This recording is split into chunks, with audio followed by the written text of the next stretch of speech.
Welcome to Merschman Seeds Cup of Joe. On this episode, our area sales managers came to West Point for their January sales meeting this week to reflect on 2025, training, and for what's to come in 2026 and beyond. We highlight Heads Up, one of two biologicals in our starting line and starting line plus with Saltro and Trunemco seed treatment options for soybeans. Then, Dylan and Lynn share their trial and management plans for this coming growing season. Hi, this is Joe Merschman, and welcome to Merschman Seeds Cup of Joe. We have our regulars today. We have Lynn, Dylan, and Ben. And Lynn, you're going to start today. Yeah, so this week we had the area sales managers come in for our normal January meeting. So for the folks at home in January, it's a really exciting time for us. We have a little bit of reflection and a little bit of looking forward to the future in both 2026 and 2027. So the guys came in, we discussed kind of how sales went. Previous to January 15th, historically, the vast majority of our sales are done by that period of time, so we get a good idea of what we need to do for logistics, what we need to do for production, and then where we need to be for finishing out sales. Yeah, Lynn, actually, the whole group, you're looking at 28 too. Yep. Some of the products that we got coming in the pipeline. So yeah, and we discussed your EXPs for 28. Some operational changes to looking at for 27 to definitely enhance the Merschman Seeds experience when it comes to soybean varieties and corn varieties. So a lot of really positive conversations related to where we're at for sales. I'm really excited where we're sitting at today for soybean sales, corn sales. Wheat finished. We were down just a little bit, but stronger given the amount of wheat acres that didn't get planted across the United States and specific to our trade area too. So a lot of momentum. I think that was kind of a takeaway that I had after the meeting is the momentum that we have going on with sales. Especially given depressed commodity prices, a lot of decisions left to be made in certain geographies related to corn or soybeans or beans on beans or how that goes. But we're setting really good from a production standpoint, setting really good from a logistics standpoint. So if anybody is still on the fence making decisions, we have the beans. We're ready to kind of get to the time of year where we start to kind of pare stuff down a little bit, and it's good to have the guys input on that to go really fast in season and make sure everyone is taken care of for both the in-season needs and the guys that are able to make a decision here within the next 30 days. So we're reflecting, we're preparing, and then we're looking at the future as well here in the month of January. So and we also look at the opportunity, what is the opportunity coming up for our customers and where can they maximize it? And definitely going faster is the name of the game. And we got to be ready to plant early, and that's going to be the key to be ready. Now, whether or not we can plant early or not, that's to be seen, but we got to be ready. And last 2-3 years, mid-April planting for most of our area has been the highest yields and off to the races type thing, even though, boy, we were sweating bullets every time we do it because of the cold weather and whatnot, but it turned out to be the right thing to do. So will it be the right thing to do this year? We don't know yet, but we'll sure try to figure that out if we can. Yeah, and then one of the highlights that we had the opportunity to talk to the founder of Heads Up on Wednesday and kind of get the backstory of how that came about. And you might say what Heads Up is. Yeah, Heads Up is a systemically acquired resistant product that we have in our seed treatment, both starting line and starting line plus, that is used for considered a biological, correct? Yep. That is used for protection against white mold and has activity against sudden death. And they're doing some more research related to how it acts with red crown rot. It's an interesting product because, and I'm sure I've heard it before, I just forgot about it, but when they first found this, it was on potatoes, and they sent it off to North Dakota, is that right, to do some testing, and in a petri dish, it didn't work.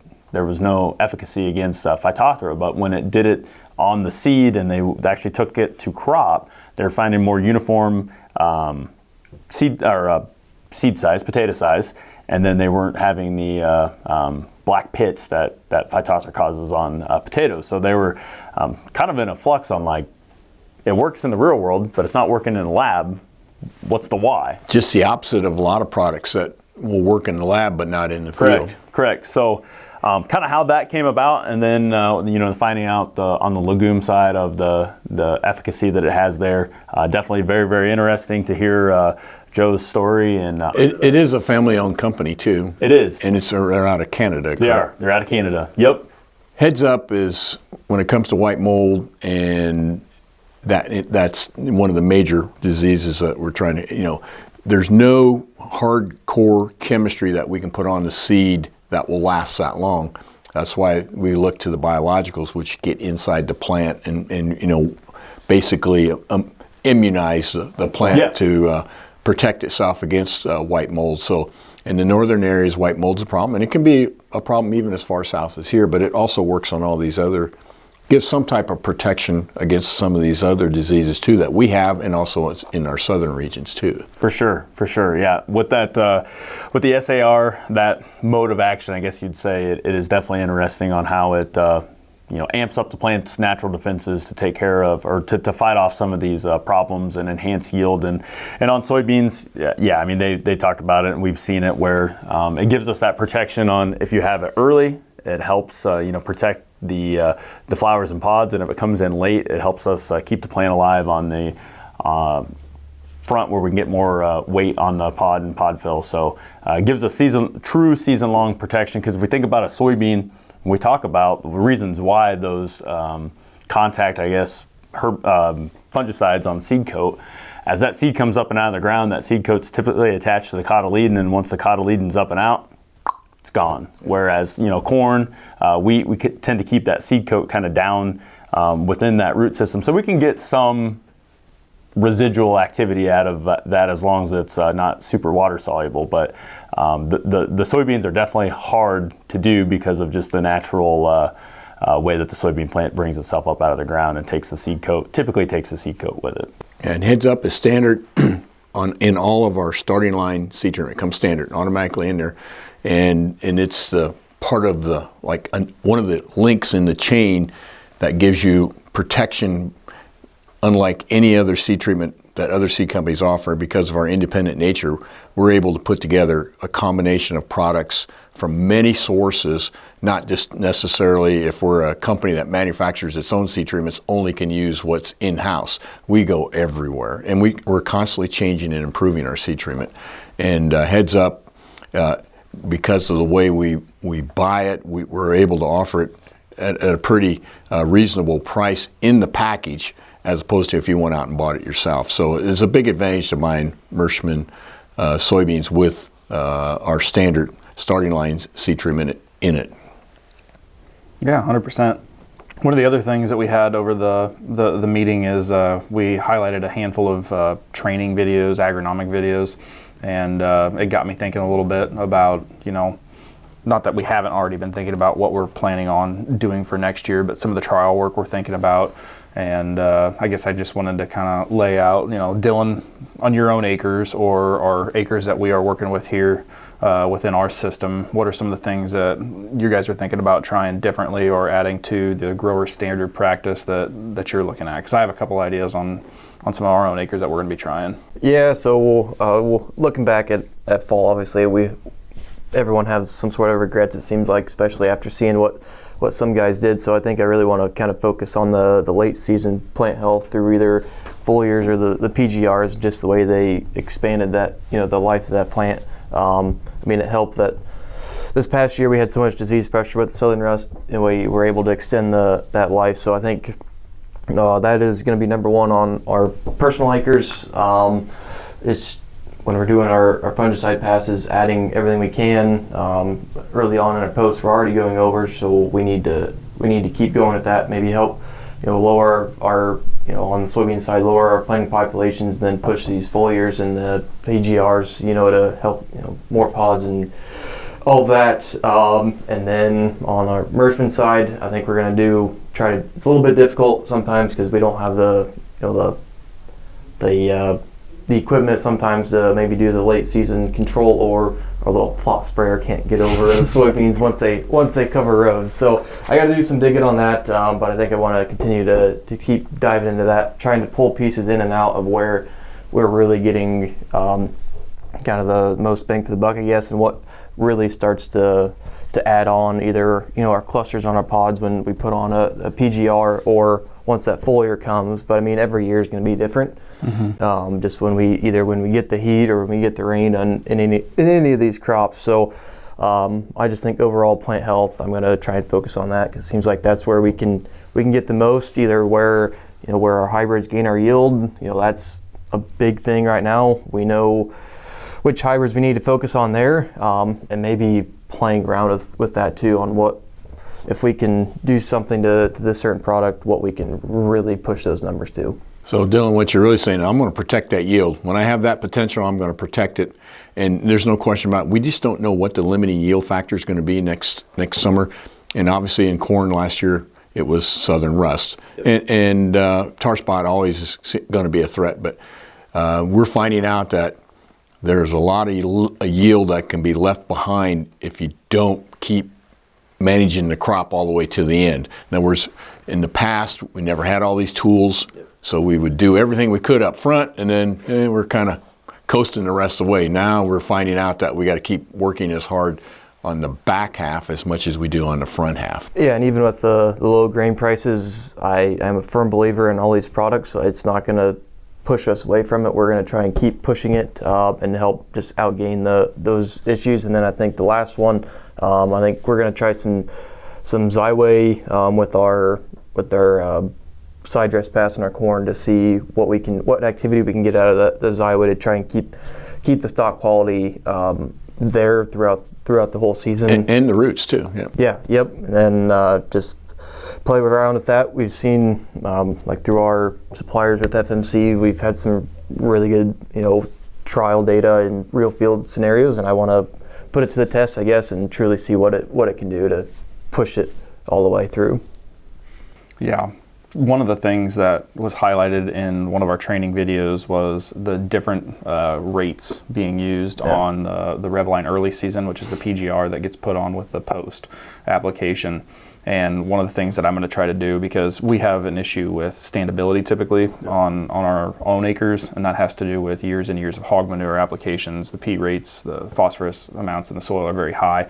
High phosphorus has a tendency to make beans grow quickly, and you get a lot of extra growth early on in the season. So one of the things that I'm looking forward to doing is doing a 2 ounce, 4 ounce, 6 ounce rate of that early season, because we've seen studies from Meristem showing that we can actually get incremental drops in plant height, and when we get those incremental drops in plant height, it stacks the nodes tighter. I firmly believe that harvesting a shorter plant is harvesting a more efficient plant when it comes to building yield. So we're going to be toying around with that a little bit, and then as you were talking as well, we're going to be focusing on that late season pass, and not on all the acres, but on especially down on our proving ground in Fort Madison, whether it be drone or however we're going to try to get that application done, managing the crop, because we're in soybeans next year on our play farm down in Fort Madison.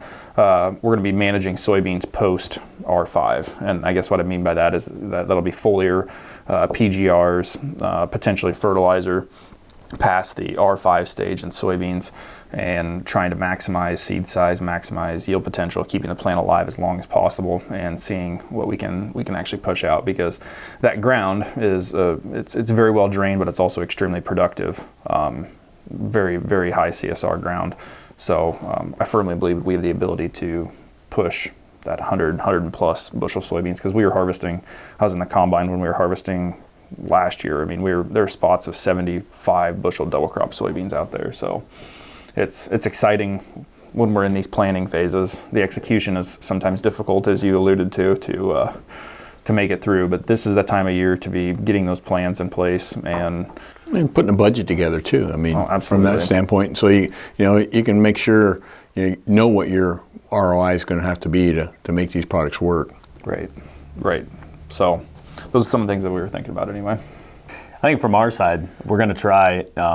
Another seed company is definitely touting their early planted corn. And we know that with our seed treatment and our the testing that we do on our corn, I think that's some of the things you guys talked about we're going to do on our own acres. Probably more on as now a standard practice rather than a trial work, but that one definitely, if the soybean planter is rolling, potentially have the corn planter going out planting like 40 acres and just kind of seeing what gains we get by planting that maybe just a little bit deeper, but getting out there a little bit earlier and seeing what kind of gains we get, because I will firmly admit I am one that I will wait for the most ideal pristine conditions for corn and then go, and it's been good, but it's come at the cost of a couple years of starting planting and then 21 to 27 days later trying to go again. And I think there's some management things that's there in play with the seed treatment. Some of the things that we can put in from the hopper box standpoint. Max Stacks is going to be used in conjunction with that as well to protect from some of the root and stalk issues that come with wet feet. So I'm pretty excited to see that, because I think especially the 25-12, managing that early and getting it off to a really good start. What I want is that thing to not have a bad day after it gets out of the ground. And the way that our patterns have gone, I'm going to get bit. It's going to be my fault, but we've typically had really good conditions post-emergence, and I want to get that plant off to an early start, so that way from a management standpoint, I can really manage that V3, go in with the potential first shot of nitrogen, and then come in again at that V8 to V10 standpoint on another shot of nitrogen, because unfortunately my ground can hold about 80 to 90 pounds at a time. So want to be extremely efficient with that and see how we can maximize our dollar on our nitrogen in that standpoint. So and then tell my brother-in-law what we need to do on dumping some Merschman stuff in on beans and corn and having a good show there. So I look forward to seeing what you're talking about. I think what you're gonna my hope, and this is gonna sound really bad, but what I hope we're gonna see is completely different results of what we saw last year, because it just proves the point of